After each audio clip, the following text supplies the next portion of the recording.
Me llamo Javier Sánchez.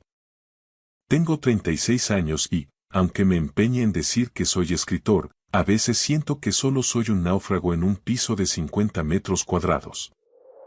Vivimos en uno de esos pueblos olvidados de la llamada España vaciada, un rincón de la meseta donde el viento silba entre las casas de adobe y el silencio es tan vasto como el horizonte. Llamarme escritor me suena hoy más pretencioso que nunca. La realidad es que soy un hombre flaco, con la espalda encorvada por las horas frente a un portátil cuya batería hace tiempo que murió, puliendo frases con la fe ciega y algo absurda de que algún editor decida, por fin, rescatar mi obra del olvido. Llevo más de una década acumulando rechazos. Tengo cajones, tanto físicos como digitales, abarrotados de manuscritos que nadie leerá. En el pueblo, algunos vecinos me miran con esa mezcla de lástima y condescendencia y me llaman el autor por descubrir, pero cuando cierro la puerta de casa, solo soy un soñador asfixiado por el recibo de la luz, el alquiler atrasado y el eco constante del llanto de mis hijos. Tengo 3 razones para no rendirme, aunque a veces me falte el aire. Elena tiene 8 años, tiene el pelo castaño siempre algo alborotado y unos ojos que brillan con esa ilusión que yo ya he perdido. Luego está Hugo, de 5 años, con su sonrisa pícara y esas manos diminutas que siempre buscan el dobladillo de mi camiseta como si fuera su único ancla. Y el pequeño Mateo, de 3 años, que es pura risa y una demanda constante de mimos.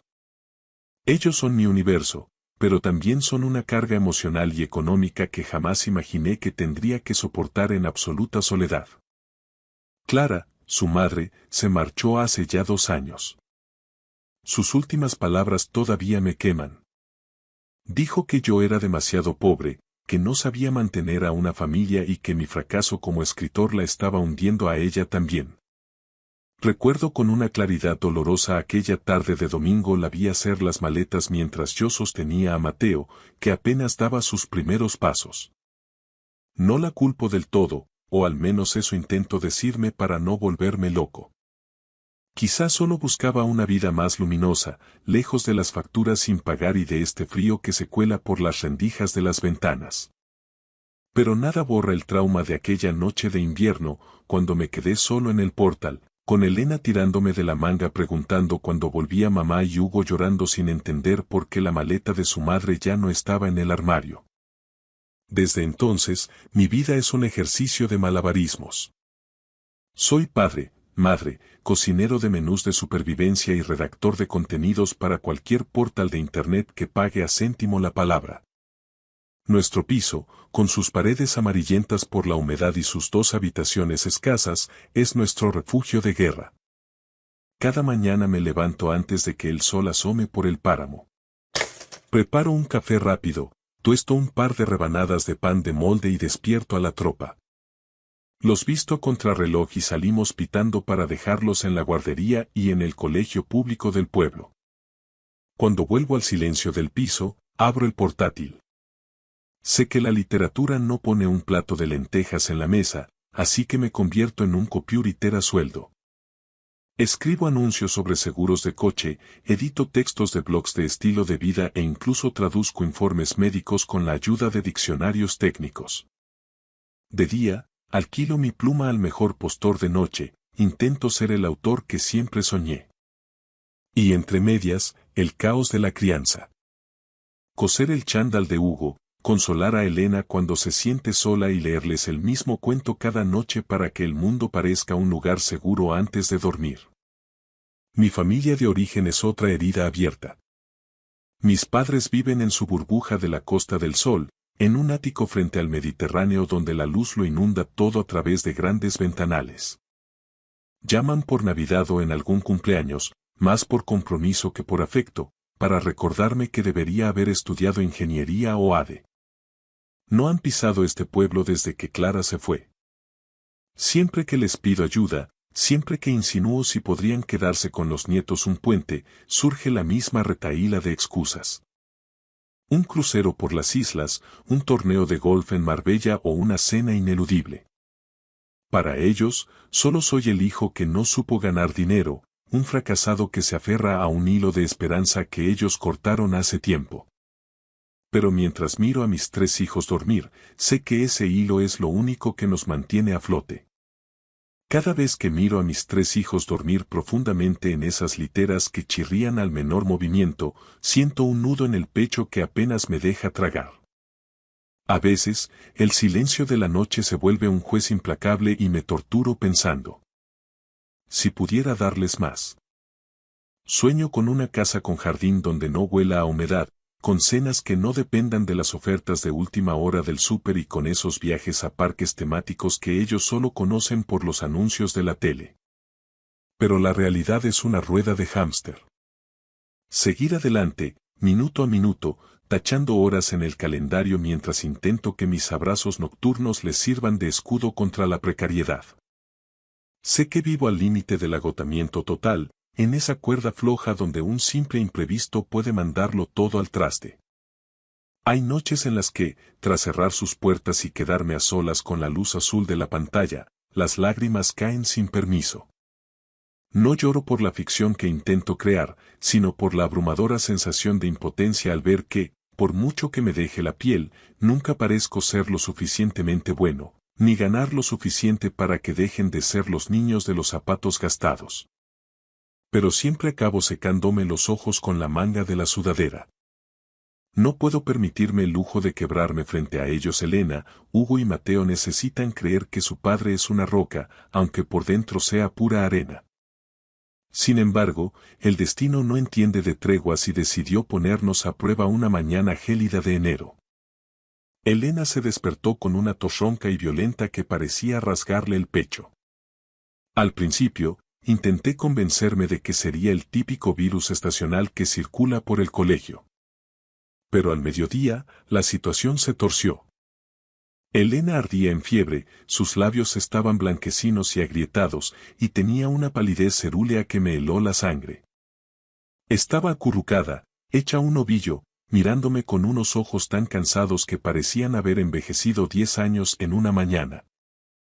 El pánico, ese frío que te recorre la espalda, se apoderó de mí. Llamé a su pediatra del centro de salud, pero al describir los síntomas, su respuesta fue tajante. Javier, no esperes.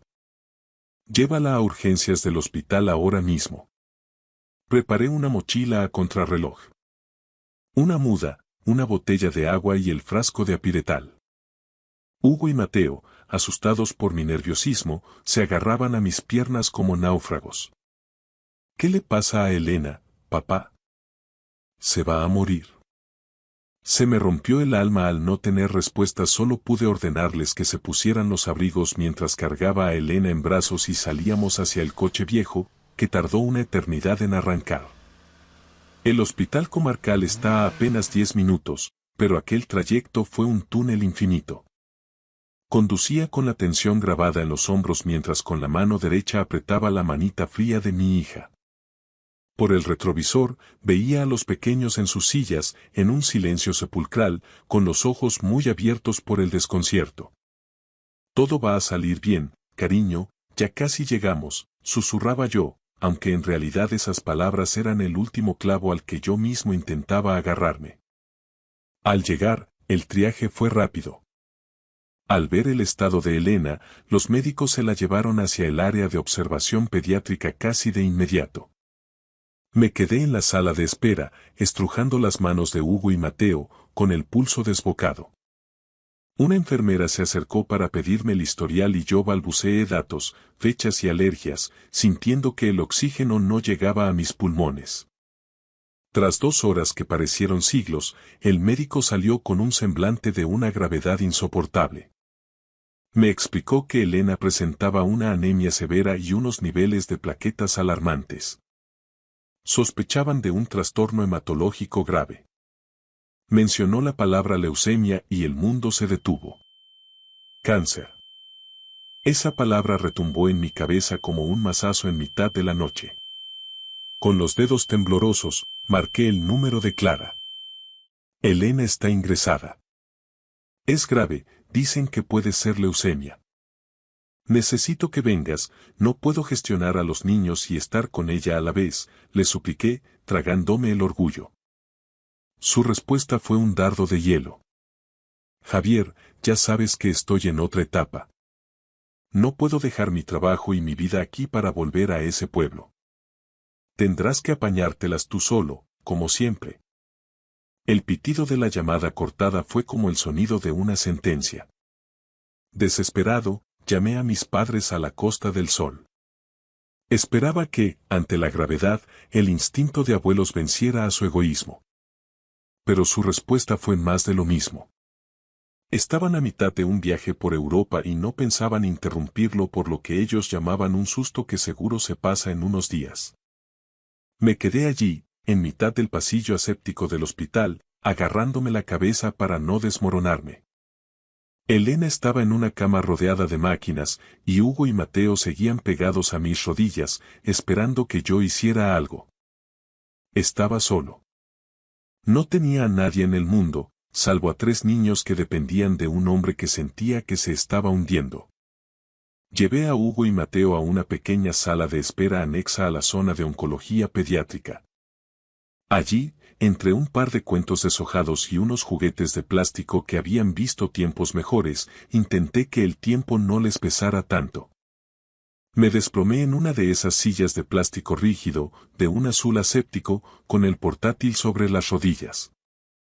Tenía que terminar un encargo sobre tendencias en decoración de exteriores para una web inmobiliaria. Necesitaba ese pago para que la cuenta no se quedara en números rojos antes de que acabara la semana.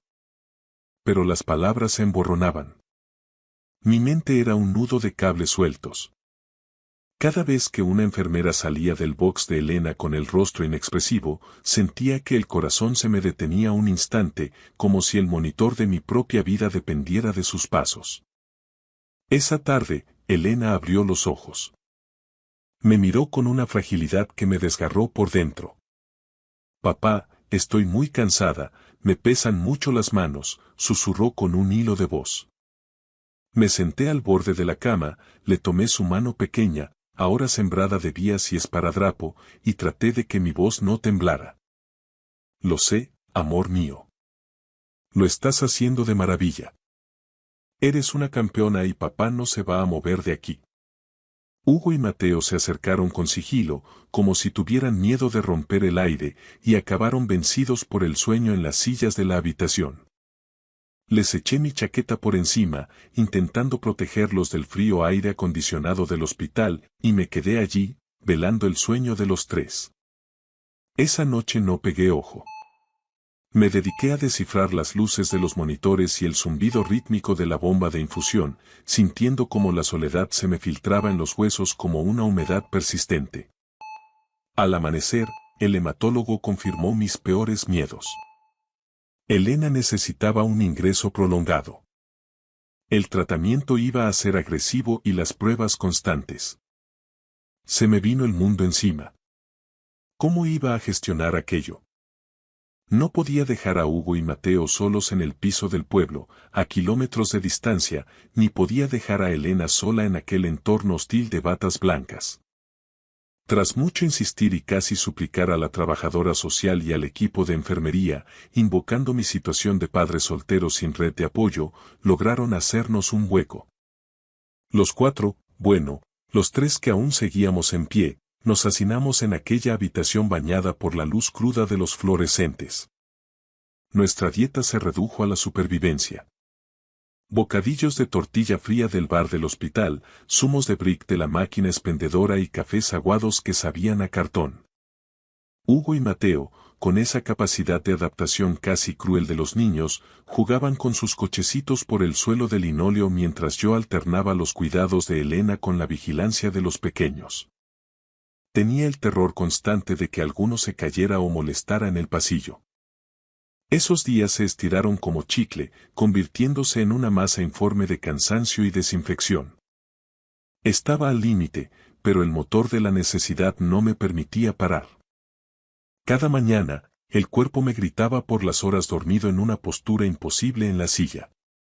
Me levantaba antes de que pasaran a tomar las constantes, despertaba a Hugo y Mateo, les lavaba la cara en el pequeño baño de la habitación y los llevaba corriendo al colegio público más cercano al hospital, donde logré escolarizarlos de emergencia. En cuanto la verja del cole se cerraba tras ellos, volvía volando al hospital. Elena seguía allí, pálida, con los labios cortados por la medicación. Le apretaba la mano y le susurraba historias de bosques mágicos donde no existían las agujas. Durante las mañanas, hacía malabares imposibles. Con una mano sostenía el bote de agua para Elena y con la otra tecleaba artículos de mierda para llegar a fin de mes. Al mediodía, un sándwich rápido en la cafetería mientras revisaba el correo y otra vez a por los niños. El viejo coche ya se sabía el camino de memoria. Hugo y Mateo se subían contándome cosas del recreo, pero sus ojos buscaban siempre la respuesta a la misma pregunta silenciosa sobre su hermana. Por las noches, la habitación de hospital se convertía en nuestro salón. Hugo le contaba a Elena los goles que había metido y Mateo llenaba folios de garabatos. Yo aprovechaba esos momentos de relativa calma para terminar mis encargos de redactor, con el alma vacía y la espalda destrozada. Día tras día, el ciclo me asfixiaba. Hubo noches en las que el agotamiento me vencía y me quedaba frito sobre el teclado, despertándome de golpe con el llanto de Mateo. Papá, ¿dónde estás? Tengo miedo. En esos instantes de oscuridad total, miraba a mis dos hijos pequeños durmiendo abrazados en un sillón orejero y luego apretaba la mano de Elena. Tengo que seguir, me repetía como un mantra. Tengo que ser el puente que los cruce al otro lado de esta tormenta. Los días en el hospital se arrastraban con una lentitud de pesadilla. Hugo y Mateo, con esa resiliencia casi antinatural que tienen los niños, terminaron por mimetizarse con el entorno de la sala de espera de la planta de oncología pediátrica. Hugo dedicaba horas a dibujar superhéroes con capas de colores vibrantes para pegarlos en el cabecero de la cama de su hermana, mientras Mateo, ajeno al drama real, se aferraba a su dinosaurio de plástico desgastado y balbuceaba historias de selvas lejanas sobre el suelo de linóleo. Yo intentaba mantenerlos ocupados, inventando juegos entre las máquinas de vending, rezando para que no notaran lo que era evidente a ojos de cualquier adulto. Que Elena, la hermana mayor que siempre los protegía, se estaba apagando como una vela en medio de una corriente de aire. En un momento de desesperación absoluta, volví a marcar el número de Clara. Mi orgullo ya no existía, solo quedaba la necesidad. Clara, te lo suplico, Elena te necesita, le dije, y mi propia voz me sonó extraña, rota y suplicante. Está cada vez más débil. Ven a verla, aunque sea solo una tarde. Los niños preguntan por ti. Pero su respuesta fue, si cabe, más cortante que la anterior. Javier, ya te lo dije. He cerrado esa etapa. No puedo echar por tierra todo lo que he construido aquí para volver a un lugar que solo me trae malos recuerdos. Eres su padre, ocúpate tú. El pitido de la llamada finalizada me atravesó el pecho como una estocada. Llamé también a mis padres, buscando un rastro de humanidad. Iremos en cuanto cerremos el apartamento de la playa y volvamos del crucero, Javier. Ten paciencia, hijo, sé fuerte. Me soltaron con una ligereza que me pareció una burla cruel. Estábamos solos. Solo Elena, los pequeños y yo, encerrados en una habitación que olía a desinfectante y desesperanza. Ángela, una de las enfermeras del turno de tarde, se convirtió en nuestro único anclaje con la cordura. Tenía el pelo castaño siempre recogido en una coleta impecable, una mirada limpia y una forma de hablar que, aunque firme y profesional, desprendía una calidez genuina. Cada vez que entraba a cambiar la medicación de Elena o a revisar los niveles del monitor, sacaba un hueco para hacerle una caricia a Hugo o dejarle una pegatina a Mateo. Tus hijos son unos valientes, Javier, me comentó una noche mientras Mateo cabeceaba apoyado en mi regazo. Lo que estás haciendo por ellos. Eres un padre increíble. Yo solo pude esbozar una sonrisa amarga. No soy increíble, Ángela. Solo soy un hombre que intenta que el techo no se nos caiga encima mientras todo lo demás se derrumba. Una mañana, tras 3 semanas que parecieron 3 siglos de ingreso, el hematólogo jefe me pidió que lo acompañara a su despacho. El doctor García, un hombre de unos 50 años con la mirada cansada tras unas gafas de montura fina, me indicó que me sentara. El despacho era pequeño, atiborrado de expedientes y con ese olor a papel viejo y café frío. Me senté en la silla de confidente, apretando las manos con tal fuerza que sentí mis propias uñas clavándose en las palmas. Javier, comenzó, y ese uso de mi nombre de pila me puso los pelos de punta, ya tenemos los resultados definitivos de la biopsia de médula y la citometría.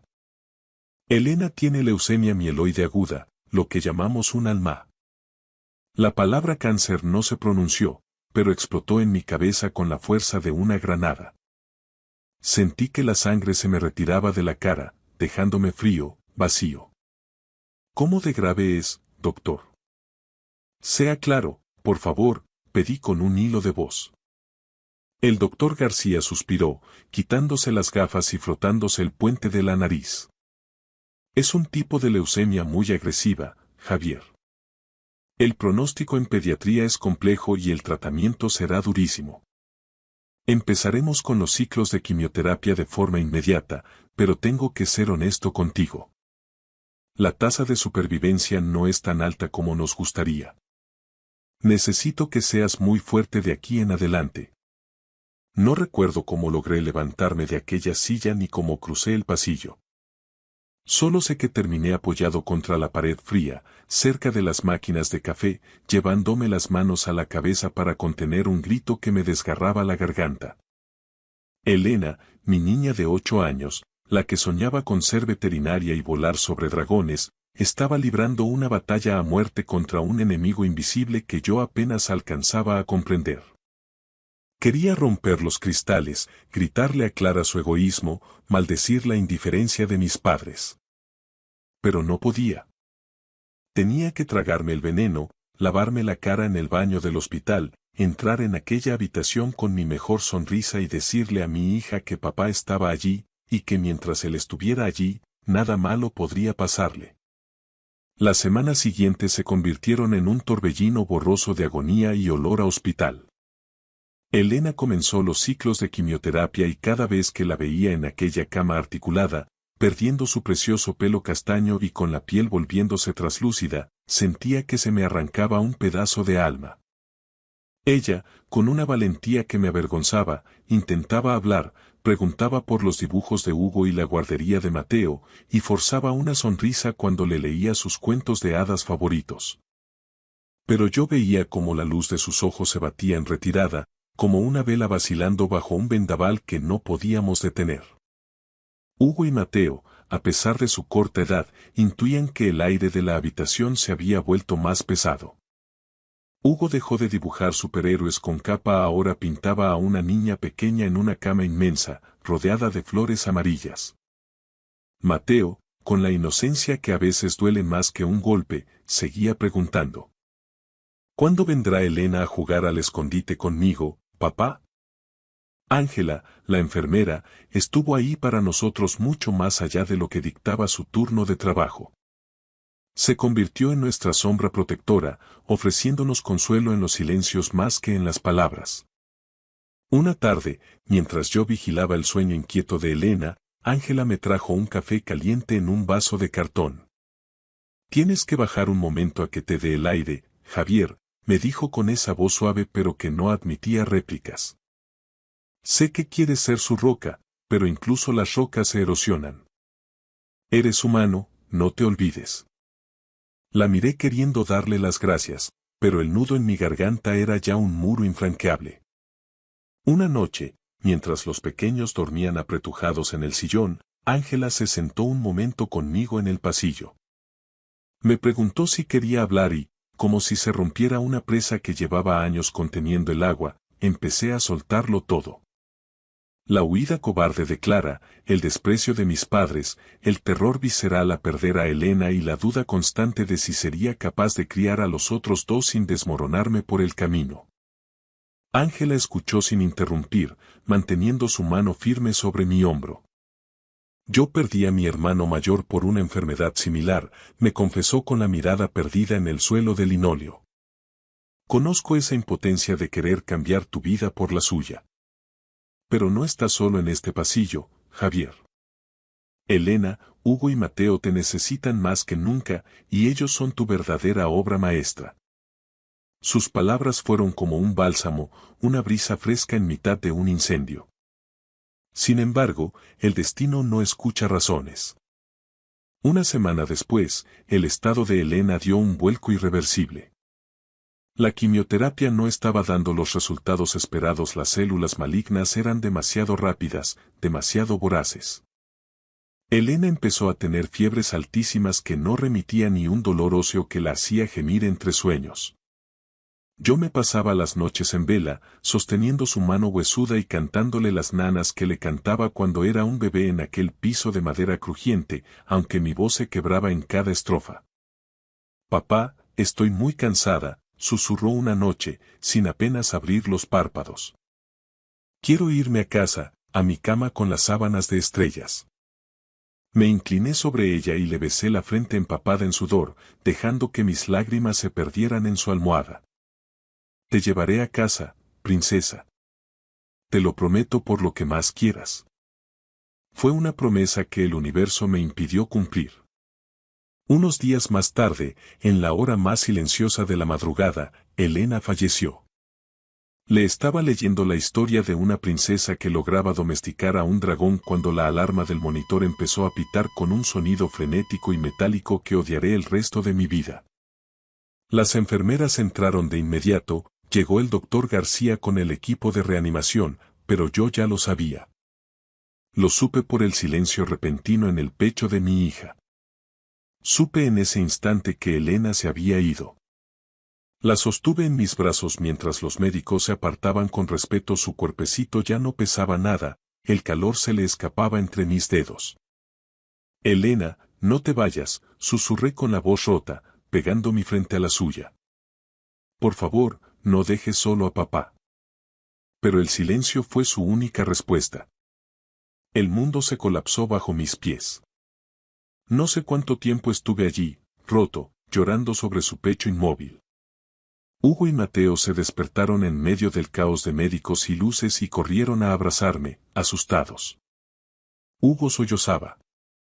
¿Dónde está Elena, papá? ¿Por qué no se mueve?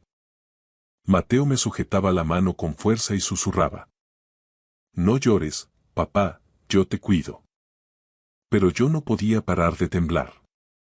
Sentía que había fracasado en lo más sagrado. Proteger la vida de mi hija. Ángela se quedó conmigo todas aquellas horas negras. Fue mi ancla en el vacío. Ella se encargó de llevarse a los niños a la sala de juegos para que yo pudiera despedirme de Elena a solas, sin el peso de ser el padre fuerte. Cuando finalmente salí de la habitación, apretando contra mi pecho un pequeño jersey de lana que todavía olía a ella, Ángela me entregó un vaso de agua. Javier, me dijo mirándome a los ojos, sé que sientes que el camino se ha acabado aquí. Pero mira a esos dos niños que te esperan ahí fuera. Te necesitan más que al aire. Y Elena. Elena querría que su historia no terminara en esta habitación.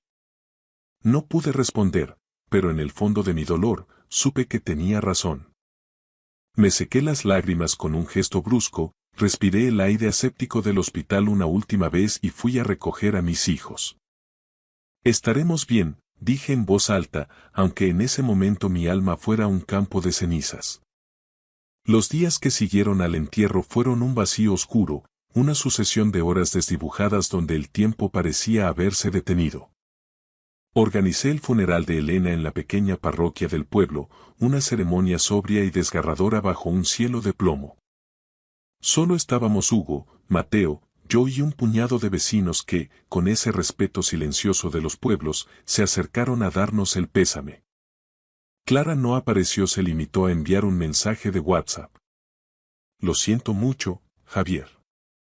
No me veo con fuerzas para estar allí. Mis padres llegaron 2 días después, cuando ya todo había terminado, cargados de disculpas vacías y anécdotas de su viaje que yo ya no quería escuchar. Me quedé frente al pequeño nicho, bajo el sol frío de la meseta, preguntándome si el aire volvería alguna vez a entrar en mis pulmones sin quemar. Me sentía como una cáscara vacía. El espejo me devolvía la imagen de un extraño con los ojos inyectados en sangre y el rostro demacrado por el insomnio. Cada vez que pasaba por delante del cuarto de los niños, el corazón se me hacía añicos. Su litera seguía allí, con la colcha de flores que tanto le gustaba y su peluche favorito esperando un abrazo que nunca llegaría.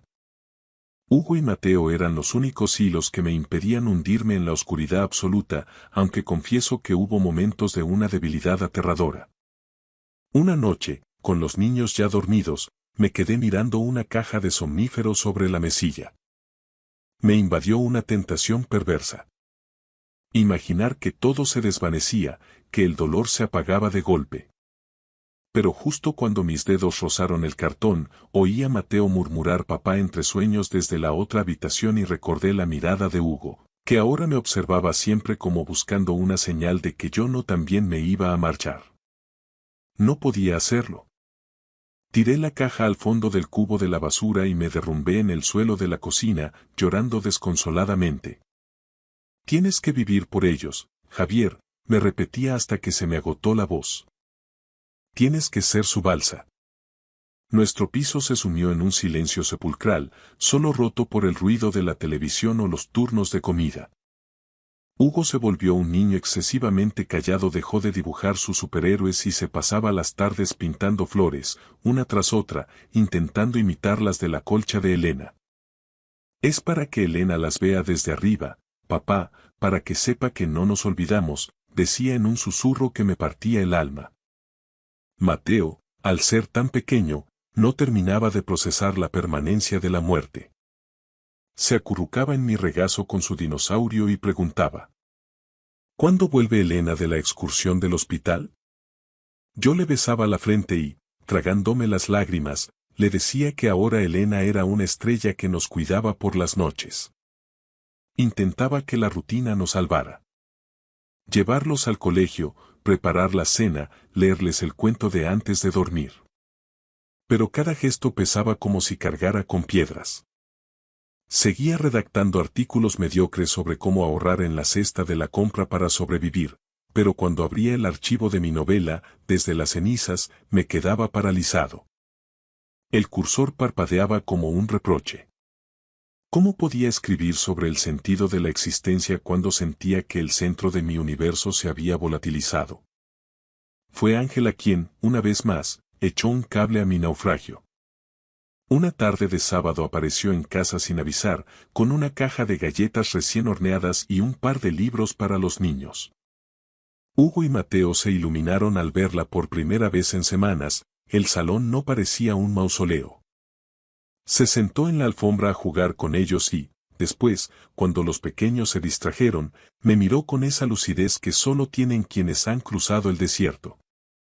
No sé cómo seguir, Ángela, le confesé, bajando la guardia. Siento que estoy fingiendo que estoy vivo. Ella volvió a hablarme de su hermano, pero esta vez fue más allá. Hubo meses en los que yo también me sentí una impostora, Javier. Pero comprendí que seguir adelante, escribir tus historias y cuidar de estos niños es la única forma de que Elena no desaparezca del todo. Ella vive en tu resistencia.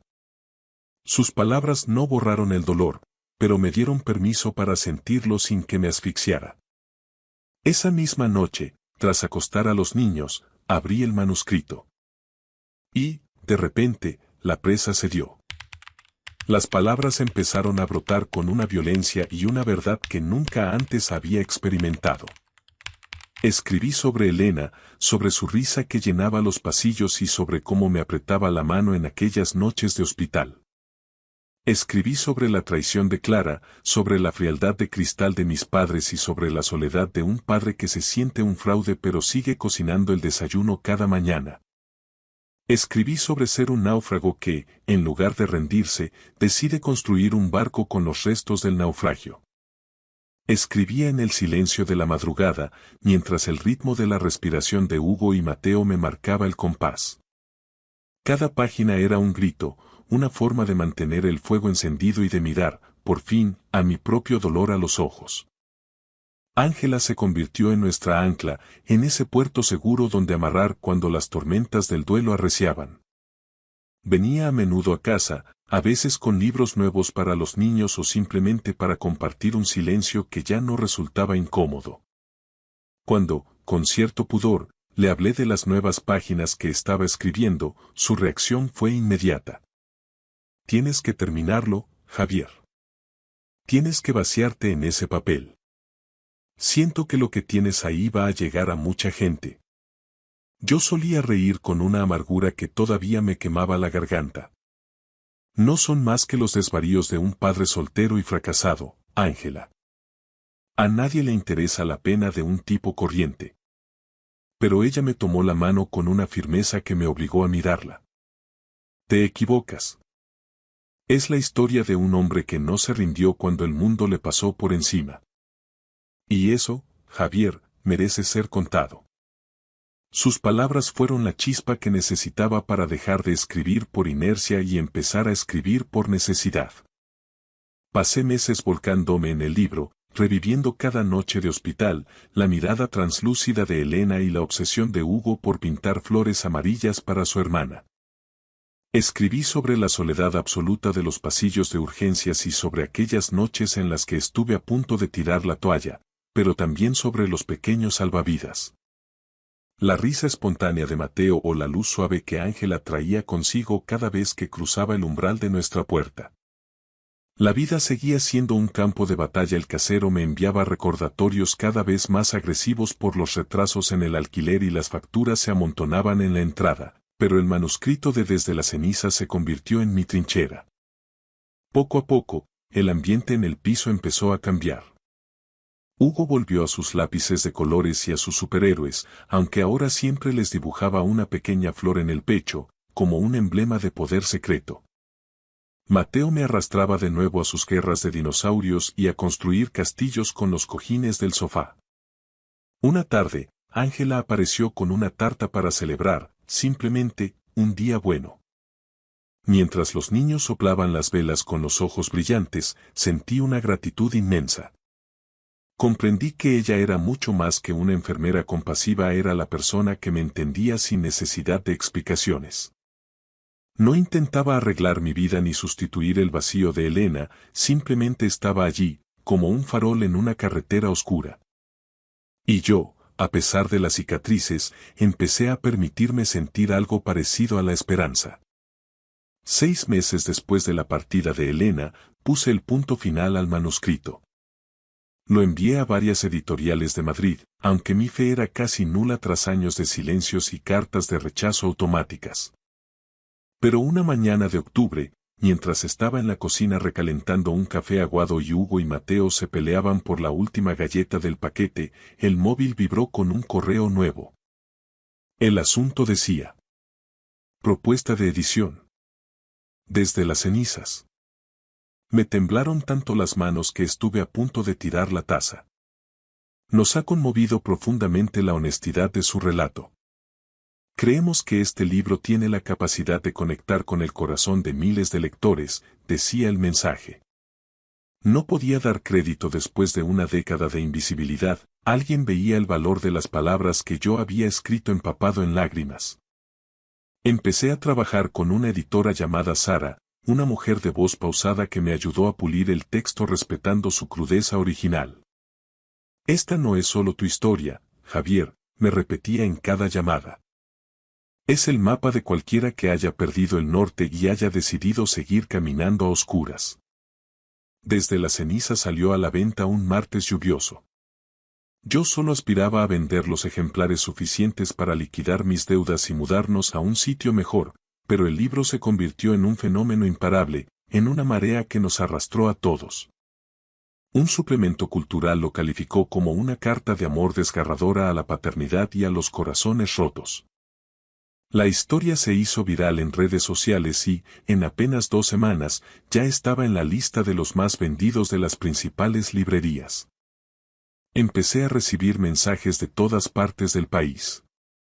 Padres que habían pasado por lo mismo, madres solteras agotadas, gente que buscaba consuelo. Cada carta que leía era como poner un ladrillo nuevo en la reconstrucción de mi propia alma. Sentía que, de alguna manera, Elena estaba logrando desde algún lugar que su padre, por fin, fuera escuchado. Llegaron las entrevistas, los focos de los platós de televisión en Madrid y las firmas de libros en la Cuesta de Moyano.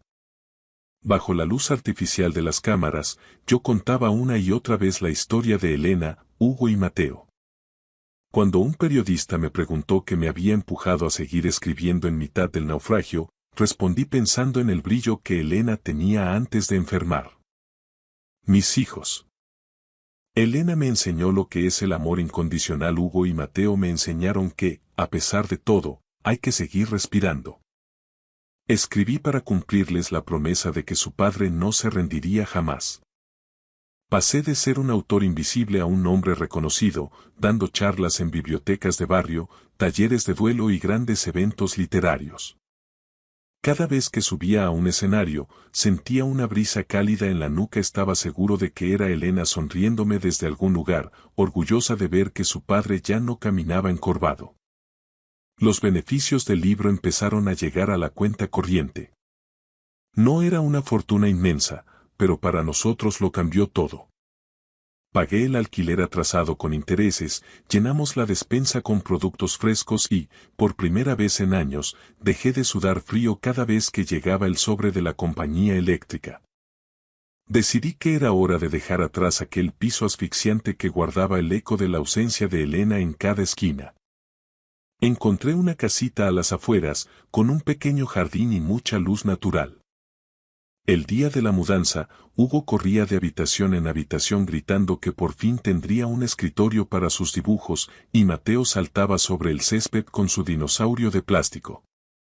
Por fin, después de tanto barro, sentí que les estaba dando un verdadero hogar.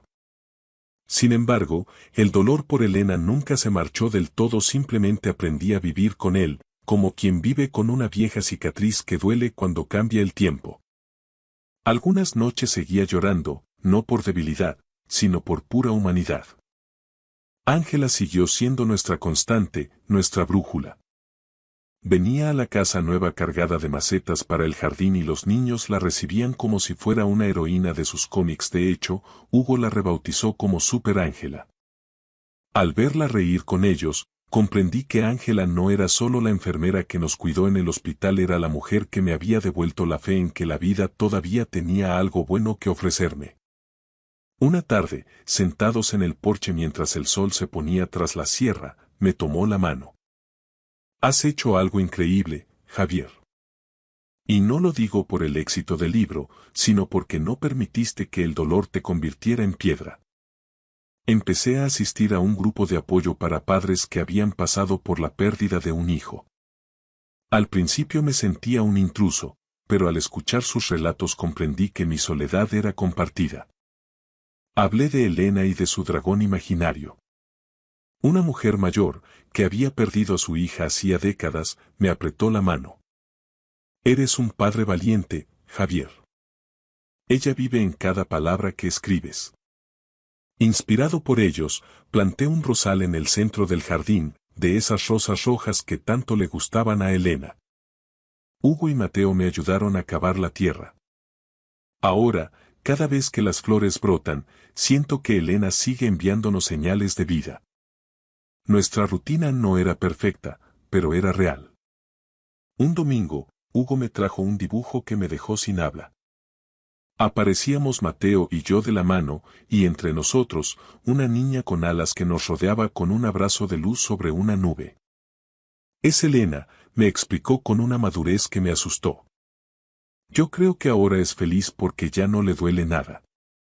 Lo abracé con los ojos empañados. Claro que lo está, hijo. Y nosotros vamos a intentar ser felices también, por ella. Un año después de la publicación, el pasado decidió llamar a la puerta. Mi madre me telefoneó una noche. Su voz sonaba más frágil, cargada de un arrepentimiento tardío que ya no me servía de mucho. Javier, tu padre y yo hemos leído el libro. Sentimos mucho no haber estado allí, balbuceó.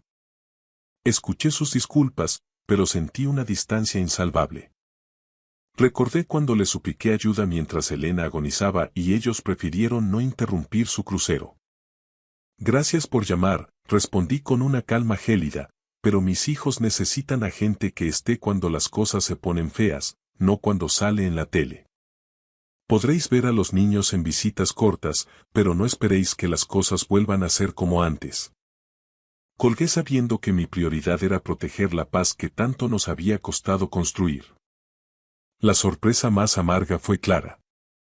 Me llamó una noche con un tono de voz meloso, casi seductor, como si los 2 años de abandono hubieran sido apenas un paréntesis. Javier, he visto tu éxito. He leído el libro y me he dado cuenta de cuánto te quiero. Quiero que volvamos a ser una familia, que empecemos de cero en esa casa nueva, me dijo. Me quedé helado recordando su negativa a visitar a su hija moribunda. Clara, te fuiste cuando más te necesitábamos, le espeté con firmeza. No estuviste en las noches de fiebre ni cuando tus hijos lloraban preguntando por qué mamá no llamaba. Ya no hay sitio para ti en esta mesa. Al colgar, sentí que me quitaba un peso de toneladas.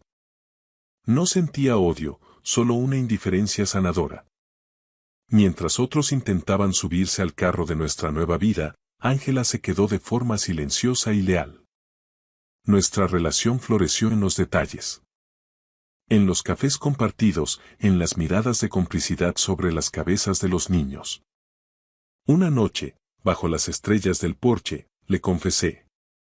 Ángela, me ayudaste a ver que la vida vale la pena incluso cuando duele. Ella sonrió con esa dulzura que me había salvado meses atrás. Eres más fuerte de lo que crees, Javier. En ese momento supe que estaba profundamente enamorado de ella, un amor maduro, nacido de la comprensión y no de la necesidad de llenar un hueco.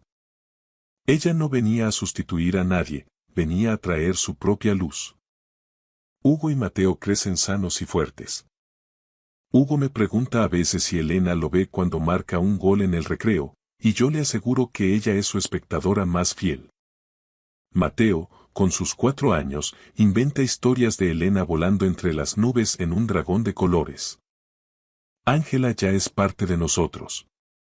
Un día, mientras terminábamos de arreglar el jardín, le pedí que nos uniéramos de verdad, que fuéramos la familia que el destino nos había arrebatado. Ella asintió con lágrimas en los ojos. Ya lo somos, Javier. Desde hace mucho tiempo. No hemos borrado el pasado porque el pasado nos hizo quienes somos. Elena está en cada rosa, en cada página y en cada rincón de nuestra casa.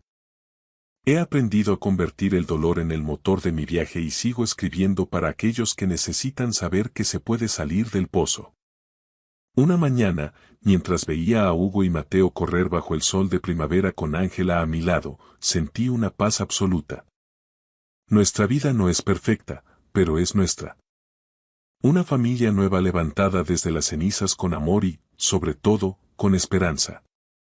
Miré al cielo, donde el azul era más intenso que nunca, y susurré. Elena, lo hemos logrado.